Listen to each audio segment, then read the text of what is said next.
चीज़ों में गबन कर रखा है आपने, जैसे पेड़ कटाई को लेकर भी बता रहे हैं कि एक पॉइंट पकड़ते हैं। नो परमिशन ले रखी थी और उन्होंने 20 पेड़ काट लगभग आपको सारे पता ही है क्या क्या है वो आप लोग एक एक पॉइंट देखो। मैं सारी चीजें हम आज पूरा रिकॉर्ड लेके आए हैं। सबसे पहले उसने आरोप लगाया कि भाई जो हमारा 67 नंबर जो रास्ता है मेन फिरनी है वो लगभग 66 फीट चौड़ा रोड है और वो 18 से 20 फीट का बना हुआ है। लगभग 15 से 20 साल पहले वो रोड बना था और उसके रास्ते में वो बनाने में कुछ पेड़ बाधक आ रहे थे। तो ये हमारे एक तो उन्होंने आरोप लगाया कि पंचायत की कोई कार्रवाई रजिस्ट्री नहीं है। तो मैं सबसे पहले आप लोगों के सामने दिखा देता हूँ। 16/12/2024 का ये हमारे पंचायत का प्रस्ताव है कार्रवाई का। हमने वो पेड़ कटाई के लिए जो रास्ता है ये PWD रोड से राजकीय प्राथमिक पाठशाला तक रास्ता, इसका हमने पंचायत का प्रस्ताव किया हुआ है 9 हरे पेड़ कटवाने के लिए। ये सेक्रेटरी के साइन है, ये पंचों के साइन है, ये सरपंच के साइन है। अगला पेज आ जाएगा। ये विभाग में हमने ऑनलाइन करवाई थी ई सर्विस DDP ऑफिस नारनौल से परमिशन लेने के लिए। आगे आ जाओ।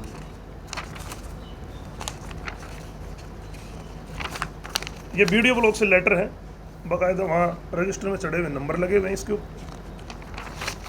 ये पंचायत का लेटर हेड पे प्रस्ताव है जो परमिशन के लिए लगाया जाता है।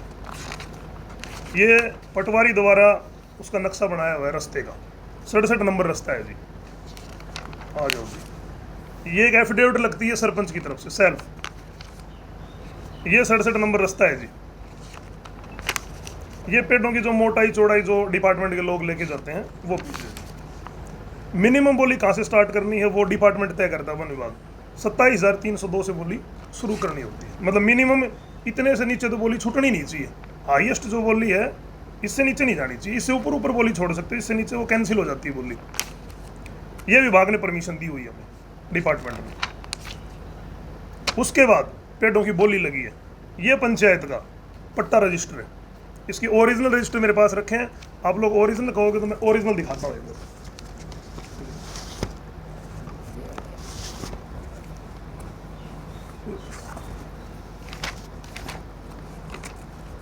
ये जो टर्म्स एंड कंडीशन होती हैं बोली की, इसमें डेट दे रखी है 4/3/2025।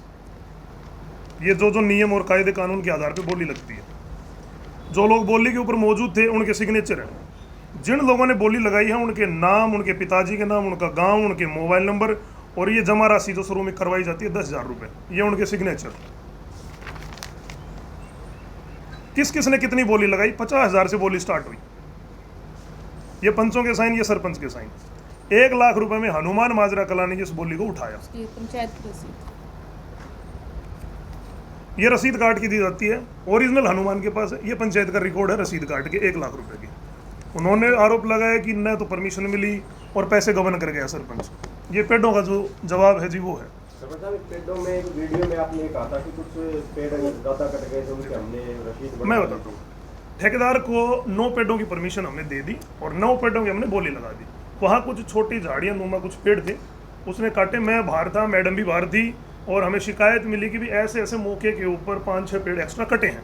तो वो लगभग 16-17 के समथिंग टोटल पेड़ बता रहे थे कि भाई 9 की परमिशन और 7-8 पेड़ ऊपर कट गए।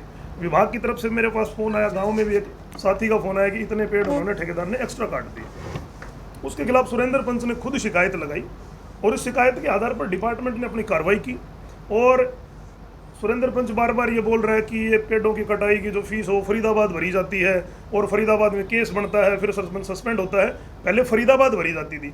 डिपार्टमेंट में कोई भी पता कर सकता है कि अब दरोगा के पास पावर है कि पेड़ों की अगर कटाई होती है, जो जुर्माना होता है, जो काटता है, उसके ऊपर डिपार्टमेंट अब फीस भरता है। यही होने लग गया अब। तो यहाँ ठेकेदार और उनका जो केस है वो मामला चला हुआ है। और मैं एक चीज़ और बता देता हूँ कि कार्रवाई जब हुई तो सुरेंद्र पंच से डिपार्टमेंट ने लिखित में लिया था कि क्या आप कार्रवाई से संतुष्ट हो या नहीं हो। दरोगा नरेंद्र जी हैं, उनके पास आज भी वो कागज जमा है जिस पे सुरेंद्र पंच ने खुद अपने साइन कर रखे हैं कि मैं कार्रवाई से संतुष्ट हूँ, डिपार्टमेंट की कार्रवाई से। उसके बाद फिर ये बार बार जनशिविर में जा रहा है तो उसका तो कोई मतलब ही नहीं बनता है। और सरपंच का पेड़ों की कटाई से कोई लेना देना थोड़ी है। सरपंच ने बोली लगा दी, ठेकेदार ने जिसने उठाई है बोली उस ठेकेदार ने उठाई है, उसके ऊपर डिपार्टमेंट ने कार्रवाई की है। और वो जो करेंगे आगे उनका क्या प्रोसीजर, वो डिपार्टमेंट और ठेकेदार का काम है, ना कि सरपंच का काम। उन्होंने एक आरोप और भी लगाया कि वो कहते हैं कि जैसे आपकी शादी बाद में हुई है और आप चुनाव में पहले ही। मैडम जवाब देंगे जी। बताइए मैडम। मैडम बताइए। ये हमारी शादी का मैरिज सर्टिफिकेट है जिसमें डेट भी मेंशन की हुई है जुलाई 7 2022। ठीक है। दूसरी चीज़ वो कह रहे हैं कि उनकी वोटर आईडी नहीं बनी थी। ये मेरी वोटर आईडी है, आप चाहे तो ब्लॉक से भी निकलवा सकते हैं, जाके वहाँ पे भी मिल जाएगा। दूसरा चीज़, ये मेरी फैमिली आईडी में मेरा नाम है। ठीक है। ये मेरा आधार कार्ड है, ये सारी डिटेल्स है। और ये बात तो हर कोई जानता है कि अगर आप किसी भी पंचायत का या किसी भी चीज़ का चुनाव लड़ते हैं तो बिना वोटर आईडी, या भाई जो भी शादी कह रही है उनकी शादी नहीं हुई थी और बिना शादी के उन्होंने चुनाव लड़ लिया, तो जब अगर मेरा वहाँ पे वोटर आईडी नहीं है तो मैं चुनाव कैसे लड़ सकती हूँ? तो ये सवाल तो मुझे नहीं लगता सही है उनका। तो बता रहे हैं कि बैटरी वगैरह भी चोरी कर लिया आपने। बैटरी का भी है, बैटरी का उन्होंने बोला है। ये देखिए 100 ऊर्जा बैटरी, ये उसका प्रस्ताव है। ये हमारे देखो पीछे जो हमारे सरपंच थे, एक्स सरपंच भीम सिंह जी, उन्होंने ग्राम पंचायत के अंदर फिरनियों के ऊपर, वो ढाणियों के ऊपर जहाँ सरकारी रास्ते थे उनके ऊपर सोलर लाइटें लगवाई थी और लगभग उनको 7 से 8 साल हो गए थे। तो वो लाइटें जब हमारी पंचायत ने चार्ज लिया तो गांव से शिकायत मिली कि काफ़ी लाइटें हैं वो बंद हो जाती हैं, कुछ चालू हैं कुछ बंद हैं। तो जो जो लाइटें बंद थी हमने उन लाइटों को रिपेयर करवाया था, उनकी जगह जो लाइटें थी वो नहीं लग गई थी। पहले बैटरी वाली लाइटें लगती थी, अब लिथियम बैटरी वाली जो इनबिल्ट छोटी बैटरी जो लाइट के अंदर आती है तो वो हमने चेंज करवाई थी। और ये उसका प्रस्ताव है पंचायत का 21/3/2023 का जी। ये हमने पंचायत का प्रस्ताव किया कार्रवाई रजिस्टर का। ये हमारा रजिस्टर है जी, स्टॉक रजिस्टर, जो अगर आगे जब सरपंच किसी दूसरे सरपंच को चार्ज देता है तो स्टॉक रजिस्टर में जो जो चीज़ें जमा होती हैं वो अगले को चार्ज देनी पड़ती है। हमें भी जब पीछे हमने सरपंच से चार्ज लिया तो हमें भी स्टॉक में चीज़ें मिली थी, जो चीज़ें स्टॉक में हमारे पास वो हमें अगले को देनी होती है। ये हमारे पंचायत का स्टॉक रजिस्टर है। इसमें 10 लाइटें जो हाई मास्ट लाइटें होती हैं जिन पे 4 लाइटें लगी होती हैं, उनकी 10 बड़ी बैटरियाँ और ये छोटी बैटरियाँ 22 बैटरियाँ। आप इसमें डेट भी देख सकते हैं 22/3/2023। ये हमारे स्टॉक रजिस्टर में जमा है। तो वो आरोप लगा रहे हैं कि बैटरियाँ बेच के खा गया। मैं उनसे पूछना चाहता हूँ कि किस आधार पे आप किसी की छवि को समाज के अंदर ऐसे धज्जियों में उड़ा रहे हो और धूल में लठ मार रहे हो? इन चीज़ों से काम चलेगा नहीं। कोई आपकी कोई पर्सनल दुश्मनी है क्या? इस तरह से क्यों किया जा रहा है आपके? मैं वो भी चीज़ें बताता हूँ जी। ये लगभग 1.25 साल पहले की बात है और दीपिका है वो अपने घर पे गई हुई थी नारनौल। मैं मेरे घर पे अकेला था, मेरे पास सुरेंद्र पंच का खुद फ़ोन आया था। इनकी एक पार्टी है भारत मुक्ति मोर्चा। उस दिन से पहले मुझे पता भी नहीं था कि ये कोई पार्टी से जुड़े हुए हैं या पदाधिकारी हैं। सुरेंद्र पंच इस पार्टी का जिले का संयोजक है, हो सकता है प्रदेश का भी हो, लेकिन इसने जो बताया कि मैं इस पार्टी का जिले का संयोजक हूँ। और जगदीश महाराज इस पार्टी के प्रदेश महासचिव है। और एक इनके साथ एक कोई लेक्चरर और था, वैगनार गाड़ी थी। सुरेंद्र पंच ने मेरे को फ़ोन करके बुलाया कि हमारी पार्टी के पदाधिकारी आए हुए हैं और एक बार आपसे मिलना चाहते हैं, आप आओ। तो मैं इनसे मिला, ये सारे चाय बैठ के चाय पी रहे थे। तो मैंने पूछा जी आदेश करो। तो इन्होंने बताया कि जो जगदीश महाराज जी हैं बोला दीपिका हमारे समाज से ताल्लुक़ रखती है और हम इस बार दीपिका को चुनाव लड़वाना चाहते हैं। मैंने उनको बड़े स्पष्ट क्लियर शब्दों में कहा कि हम पार्टी से जुड़े हुए आदमी हैं, बीजेपी से जुड़े हुए आदमी हैं, संगठन के आदमी हैं।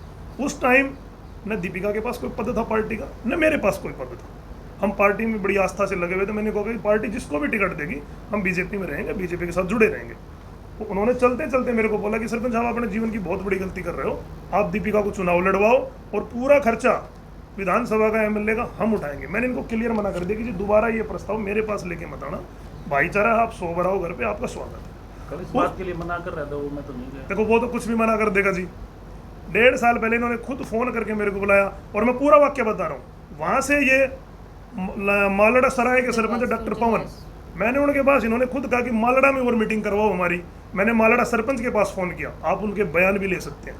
मालड़ा सरपंच के पास मैंने फ़ोन किया तो बोले कि भेज दो, उन्होंने भी वहाँ मीटिंग करवाई है। वहाँ से फिर ये सूरजनवा संजय सरपंच के पास भी गए हैं, वहाँ भी इनकी मीटिंग हुई है। मेरे गांव माजरा खुर्द के शिव मंदिर में भी मैंने इनकी मीटिंग करवाई है। मैंने इनको पहले बोला था कि वोटों से और राजनीति से रिलेटेड मीटिंग नहीं होनी चाहिए। आप लोगों के पास कोई और किसी प्रकार की समाज के लिए कोई मीटिंग है तो आप करवा सकते हैं। तो ये मंदिर में भी आए, मेरे गांव के 30-40 लोग मौजूद भी थे। जो मौजूद हैं उनके बयान भी दिलवा सकता हूं कि प्रवीण ने इनकी मीटिंग करवाई नहीं कराई। ये कैसे मना कर रहे हैं कि प्रवीण ने कोई मीटिंग नहीं हुई, कोई बात नहीं हुई? ऐसे थोड़ी मना कर देंगे। जब लोग गवाए जिस चीज़ के धरातल पर जो चीज़ हुई है, आप नकार नहीं सकते उस चीज़ में। नहीं, ये डिस्प्यूट कैसे हुआ इसके बारे में बताएं। जैसे जो बात थी वो उस पर फोकस। अब मैं बताता हूँ जी। लगभग दिसंबर 2022 में नई पंचायतों ने शपथ ली थी और जनवरी के अंदर आप मीडिया के माध्यम से भी चीज़ें चली थी देवेंद्र बबली उस टाइम के पंचायत मिनिस्टर थे। उस टाइम धरने प्रदर्शन आंदोलन चले हुए थे, सरपंच यूनियन ने अपनी मांगे उठाई हुई थी और वो सरकार के साथ टकराव चल रहा था। उस दौरान लगभग 3 से 4 महीने वो शुरुआत में टकराव चला था। जनवरी के महीने में देवेंद्र बबली जी ने एक स्टेटमेंट दी थी कि वे अगर ये सरपंच धरनों पर से नहीं उठे तो हम पंचों को चार्ज दे देंगे। उस टाइम ये मेरे गांव के 4 पंचों के पास गया कि भाई अपने गांव का सरपंच तो काम कर नहीं रहा है, जबकि पंचायत बने हुए सिर्फ 1 महीना, पंचायत सरकार से हमें 1 रुपए की ग्रांट तक नहीं मिली थी उस टाइम। ये 4 पंचों के पास गया कि सरपंच तो काम कर नहीं रहा है और मुझे नॉलेज है और तुम लोग मेरे समर्थन में वोट डाल देना, मैं सरपंच बन जाऊंगा। और इसने देवेंद्र बबली जी के नाम से एक चिट्ठी लिखी कि मेरे गांव का सरपंच काम नहीं करता है और मुझे सरपंच बनाया जाए। मैं उन पंचों की भी स्टेटमेंट दिलवा सकता हूं जिनके पास ये उस टाइम गया था। ये तकरार पंचायत बनने के 1 महीने बाद से चालू हो गया था और ये 15-20 साल से लगातार शिकायत करता रहा है। पीछे भी जो मेरे 3 सरपंच थे हमारे, रणवीर सिंह जी थे, डॉक्टर राजवीर जी की पत्नी लक्ष्मी जी थी और पीछे भीम सिंह जी भी थे, उनकी भी योजनाओं में बार बार हर चीज़ पे शिकायत लगाना, अनर्गल आरोप लगाना। अभी इसने एक वीडियो के अंदर पीछे आरोप लगाया कि गांव का जो जोड़ है वो कागजों में कई बार पक्का हो लिया। किस आधार पे ये बोल रहा है कि वो पक्का हो गया? पंचायत का रिकॉर्ड निकलवाया जाए वीडियो ब्लॉग से, अगर पक्का है उसके पैसे निकले सजा मिलेगी। लेकिन ये नहीं है, आप ये बोल सकते हो मुझे शक है, आप ये नहीं लगा सकते कि ये गबन कर रखे है या इतने खा रखे हैं। ये बहुत बड़ा इल्जाम है। नहीं, वो लोग तो कह रहे हैं कि भाई आप प्रेस कॉन्फ्रेंस कर रहे हो यहाँ पे, आप गांव में बैठ के इसकी पंचायत क्यों नहीं करते? मैं उस चीज़ का भी जी हम जवाब देते हैं। मैं और मेरी धर्मपत्नी जी हम कई बार इसके घर पे गए। इसने शुरू से शिकायतें लगानी चालू की। इसकी पत्नी के, इसका भाई सतवीर है आर्मी के अंदर, उनसे भी मेरी काफ़ी बार बातें हुई। मैंने कहा ये गलत आरोप लगाता, कभी जान से मारने की धमकी का लगा देता, कभी किस चीज़ का लगा देता है। आप इनको समझाओ वरना हम लीगल एक्शन उठाएंगे। फिर इनकी पत्नी ने कई बार माफ़ी मांगी कि प्रवीण मैं गलती मानती हूँ और इस बार इसको छोड़ दे। एक्स सरपंच हमारे भीम सिंह जी हैं, उनके घर पर भी बैठकर उन्होंने कई बार सुलह करवाई कि भाई सुरेंद्र तू बीच में टांग मत उड़ा, तेरी वार्ड के कोई काम है तो तू बता, करके देगा। पर मैंने उनको बताया अंकल ये जो काम बताए हम कर रहे हैं, इसने जो काम बताए वो करे, इसके पर्सनल काम भी करे हमने। इसने एक पीडब्ल्यूडी की ज़मीन में एक दुकान बना रखी है अभी, जो हाल फिलहाल पीडब्ल्यूडी की ज़मीन में, उसकी मैं फ़ोटो दिखाता हूँ। उस ज़मीन का काम चला, उस दुकान का काम चला हुआ था, इसका लेंटर का काम रुक गया था बीच में। और ये इसकी पत्नी मेरे पास आए कि हमारी ज़मीन, हमारी दुकान का लेंटर रुक गया है, तो एक खंबा है, वो तार बिल्कुल नंगे हैं नीचे, मेरा लेंटर काम नहीं चल रहा। मैंने खुद तत्काल 1 दिन के अंदर जेई को बुला के, तत्काल जेई को बुला के इसका पोल गड़वा के उस तारों को ऊंचा करवाया। ये इसकी दुकान की फोटो है, ये तारें भी जाई हुई है जो मैंने इसकी दुकान के ऊपर से शिफ्ट करवाई, जो पहले इसके लेंटर के भी टच हुई थी। ये पूरा टीम सेट पीडब्ल्यूडी की दुकान में, पीडब्ल्यूडी की ज़मीन है। और इसकी जो दुकान है, जो चिड़ाई है, वो चिड़ाई की दुकान भी पीडब्ल्यूडी की ज़मीन में। तो ये इस तरीके से आरोप लगाना व्यर्थ है किसी के ऊपर, तथ्यों के आधार के ऊपर लगाओ। गाँव में आप लोग जाओ, इसके बारे में पता करो लोगों से कि इसका पीछे का रिकॉर्ड कैसा रहा है। नहीं, बस क्यू सेंटर को लेकर भी बात करें कि आपने 3 लाख रुपए का गबन कर लिया। जी जी बिल्कुल, मैंने भी वो एक वीडियो देखी, इतनी निराधार चीज़। ये हमारी पंचायत का प्रस्ताव है जी बस क्यू शेल्टर के लिए, जो जिला परिषद की सेवा में हमने भेजा हुआ है, जो उस टाइम भेजा था हमने। ये बस क्यू शेल्टर हमारे माजरा गांव का शिव मंदिर के पास एक बंद फैक्ट्री पड़ी है, जो बहुत पुराने समय से बंद है। उस फैक्ट्री के मालिक से हमने बात की तो उसने कहा कि एक कॉर्नर पे अब लगा लो। उनका जिला परिषद से ठेकेदार था, ठेकेदार ने 4 पोल वहाँ गाड़ दिए थे, चारों कॉर्नरों पे। वो लगभग काम 1 महीना डिले से चालू हुआ था, क्योंकि ठेकेदार के पास काफ़ी बस क्यू शेल्टरों के टेंडर थे उसके पास इकट्ठे। तो माजरा गांव का नंबर थोड़ा सा लेट आया, तो लगभग 1 महीना लेट हो गया था। उस दौरान जो ज़मीन का मालिक है उसने ज़मीन सेल कर दी थी। तो जैसे वो पोल गड़े, जिसको ज़मीन उसने सेल की थी, वो मेरे पास आया कि भाई मैंने ये ज़मीन ले ली है और मैं यहाँ कोई अपनी दुकान बनाऊंगा, तो मेरी दुकान के सामने ये बस क्यू शेल्टर ना बना जाए। और हमें भी हक नहीं है कि हम किसी के घर के बाहर या दुकान के बाहर, किसी की ज़मीन के फ्रंट में हम कोई चीज़ बना दें।